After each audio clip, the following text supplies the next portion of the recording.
I can't prove this. Just because you can't prove it doesn't mean it's not true. Welcome to Watch Mojo, and today we're looking at famous serial killers who are currently not in prison, provided it's theoretically possible they are still alive. Canada's notorious schoolgirl killer is an occasional volunteer at a Montreal school.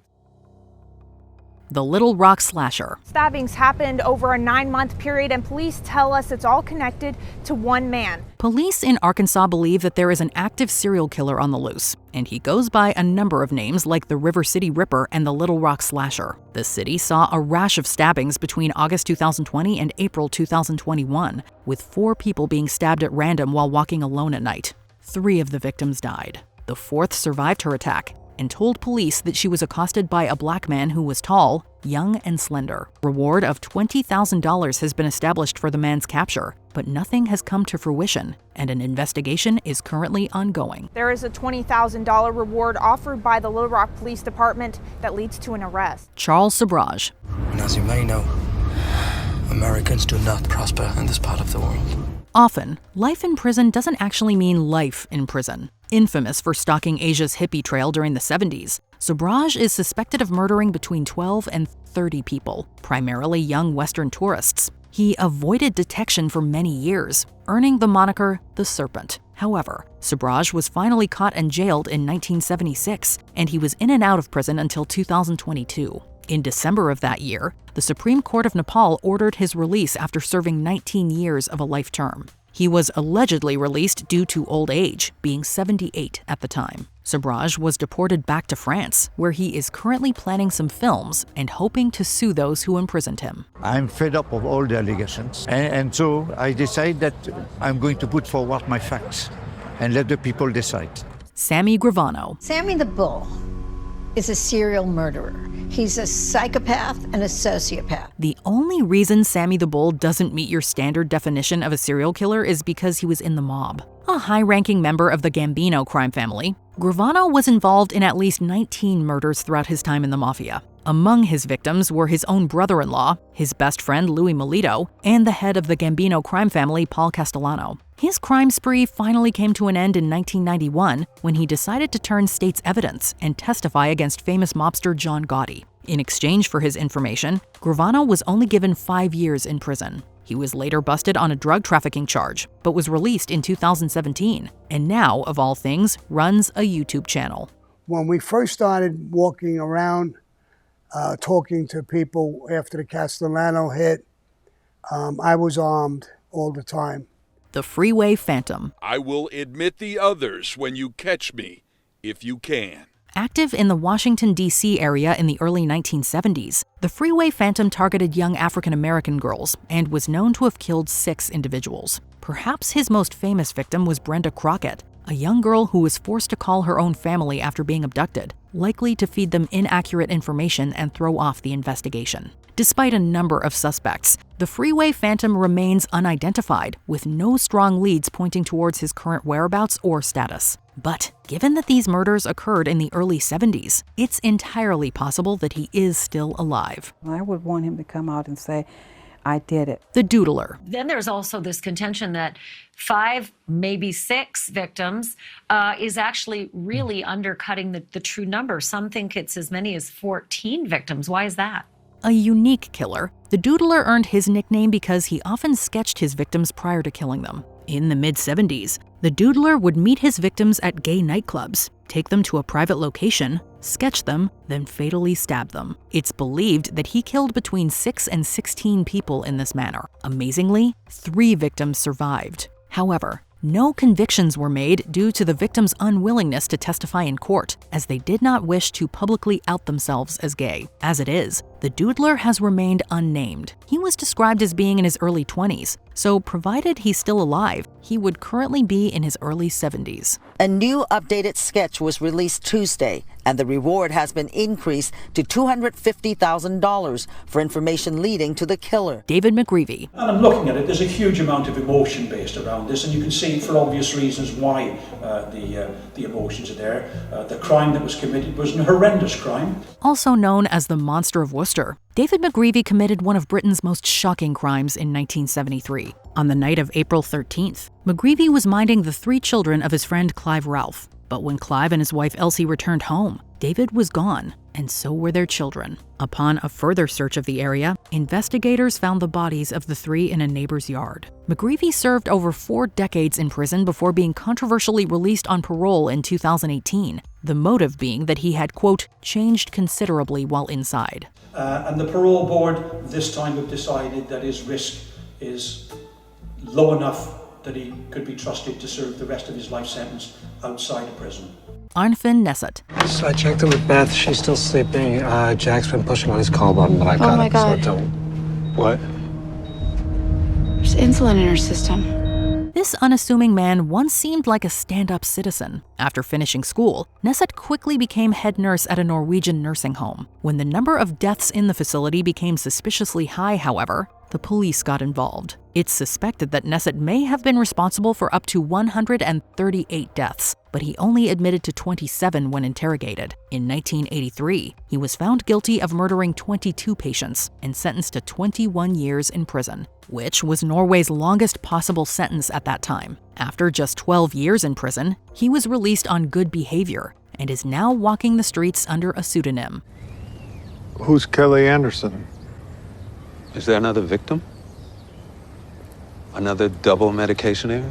Mitchell Johnson. We was going outside to the back of the building, and then all of a sudden we started hearing this big old loud sounds. Nowadays, it seems as if there's a violent shooting every month. But this wasn't the case in 1998 when middle school students Mitchell Johnson and Andrew Golden shocked the nation. On March 24, 1998, Johnson and Golden wounded 10 people and killed 5 after pulling the fire alarm in a middle school in Arkansas. They then shot at the students and teachers who were evacuating the school. They were found guilty of 5 counts of murder and imprisoned until they reached 21, which was the maximum under Arkansas law. After serving 7 and 9 years respectively, the 2 were released. Johnson remains free, while Golden died in a car accident in 2019. 33-year-old Drew Grant died in a head-on collision 21 years after he and a friend killed 5 people at an Arkansas middle school. The Monster of Florence. That is the Duomo seen from the Belvedere.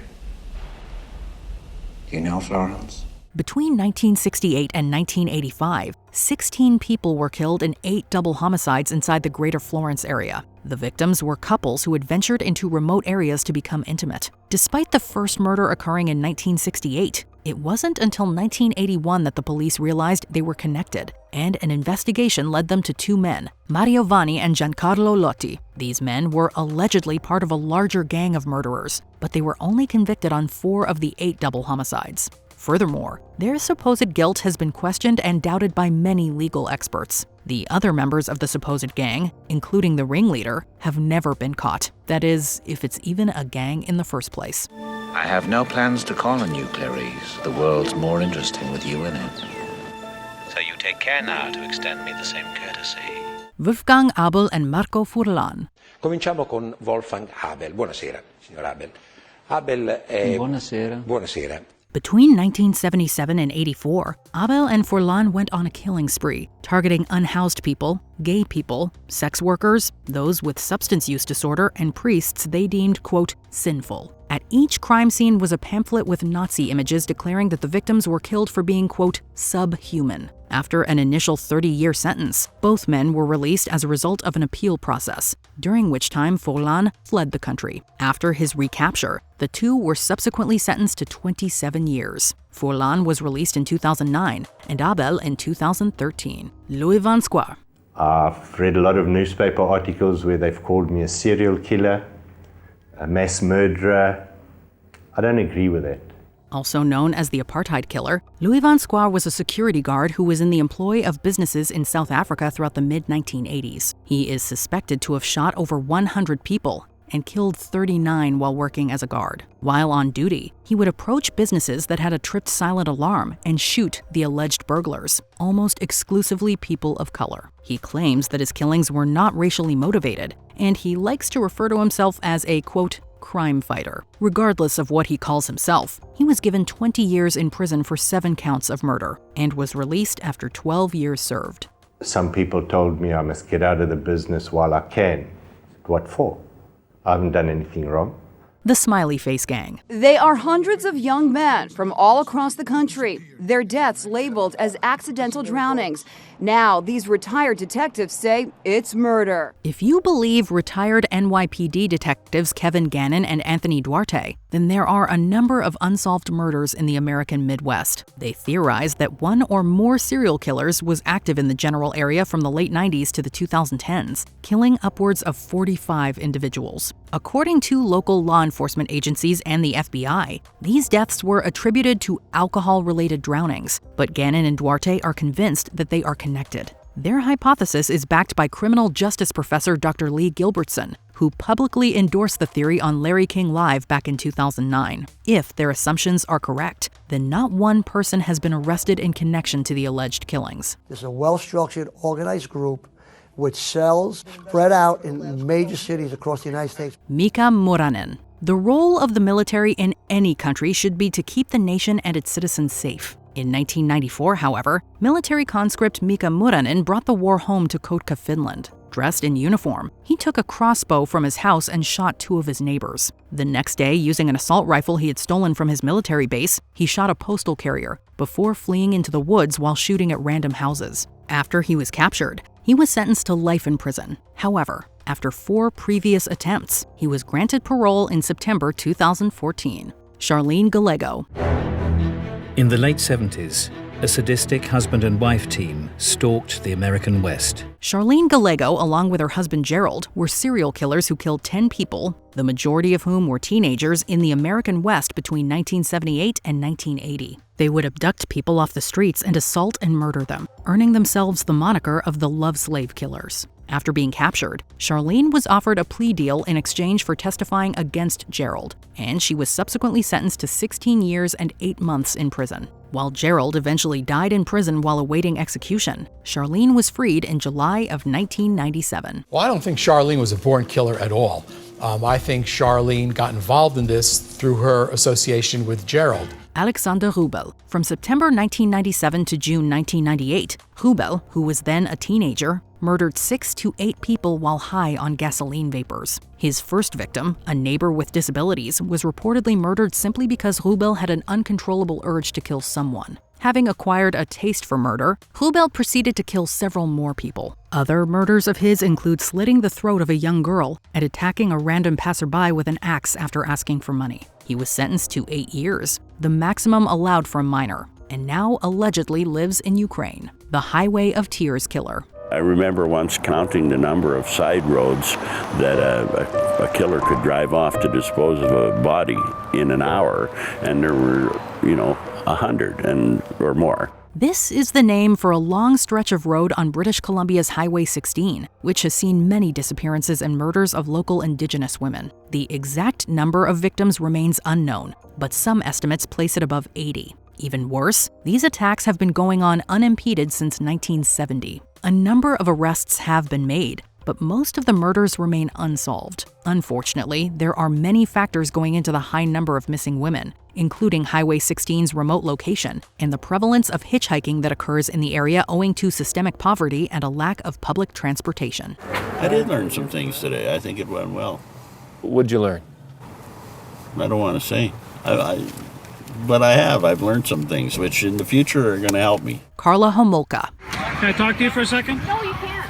Since September, Homolka has been a regular fixture at Greaves Adventist Academy. Among Canada's most notorious serial killers, Karla Homolka and her husband Paul Bernardo were responsible for assaulting and murdering 3 women, including Homolka's sister Tammy, who they drugged and assaulted. They then kidnapped 2 more minors off the street and did the same to them as well. When captured, Homolka struck a plea deal to testify against Bernardo, claiming a diminished role in the murders. However, this was later found to be a lie. She was sentenced to 12 years and was released in 2005. Recently, she caused an uproar for volunteering at her daughter's elementary school in Quebec. City News has learned Karla Homolka has been in the classroom and on a field trip. Dominic Fazioli tells us why the school didn't do a background check. The Lines Angels of Death. Throughout the 1980s, the Lines Angels of Death were employed as nurses' aides in Austria. After one of the angels killed a patient with a morphine overdose, she discovered her lust for power and talked her friends into joining her foray into murder. Over the years, they allegedly killed upwards of 200 patients by holding their noses and filling their mouths with water until they drowned. After being caught discussing their latest kill in a bar, they confessed to 49 of the murders. Their sentences ranged from 15 years to life,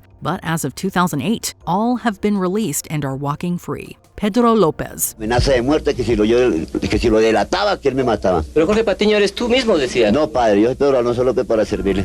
Lopez was a mass murderer who says he assaulted and killed up to 300 girls throughout Colombia, Peru, and Ecuador in the late 70s. He claimed to have killed around 3 a week, and he confessed to murdering over 300. He was found guilty on 110 counts of murder and was sentenced to 16 years in prison, which was Ecuador's highest form of punishment. After later being held in a mental health facility, he was released on bail in 1998 and disappeared. While he could have been recaptured, he could also be free or even dead. No one really knows. And isn't that even more terrifying?